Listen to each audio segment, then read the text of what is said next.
യൂട്യൂബിൽ APKS ഓർഗാനിക്സിയുടെ പരസ്യം കണ്ട ശേഷം മൊബൈൽ വഴി ബന്ധപ്പെട്ടു ഓർഡർ ചെയ്തു. മുമ്പ് കെമിക്കൽ വളങ്ങൾ ഉപയോഗിച്ചിരുന്നു. വിളവ് നല്ലതായിരുന്നു, പക്ഷേ മണ്ണിന്റെ ഗുണമേന്മ കുറയുകയായിരുന്നു. അതുകൊണ്ട് ഞാൻ ഓർഗാനിക് കൃഷിയിലേക്ക് മാറി. ആദ്യം മല്ലിക്ക് അഭിമാൻ ഉപയോഗിച്ചു. വിളവ് നല്ലതും ഇലകൾ പച്ചപ്പോടെ വളർന്നതുമാണ്. പിന്നീട് വെള്ളരിക്ക കൃഷിയിലും അഭിമാൻ FL77 ഉപയോഗിച്ചു. നമസ്കാരം, എന്റെ പേര് അശോകാണ്. ഞാൻ കൃഷ്ണഗിരി ജില്ലയിൽ താമസിക്കുന്നു. എനിക്ക് 3 ഏക്കർ നിലമുണ്ട്. 2 ഏക്കറിൽ മല്ലി കൃഷിയും 1 ഏക്കറിൽ വെള്ളരിക്ക കൃഷിയും ചെയ്തു. യൂട്യൂബിൽ APKS ഓർഗാനിക്സിയുടെ പരസ്യം കണ്ട ശേഷം മൊബൈൽ വഴി ബന്ധപ്പെട്ടു ഓർഡർ ചെയ്തു.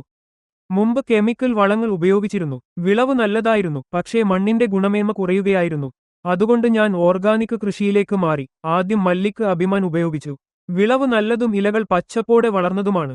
പിന്നീട് വെള്ളരിക്ക കൃഷിയിലും അഭിമാൻ FL77 ഉപയോഗിച്ചു. വെള്ളരിക്ക നീളവും കട്ടിയും കൂടിയതായി കണ്ടു.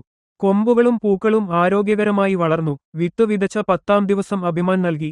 20-ാം ദിവസം വീണ്ടും നൽകി. 25-ാം ദിവസം FL77 ഉപയോഗിച്ചു. വിളവ് പച്ചപ്പോടെ വളർന്ന് നല്ല ലാഭം ലഭിച്ചു. APKS ഓർഗാനിക്സിന് നന്ദി.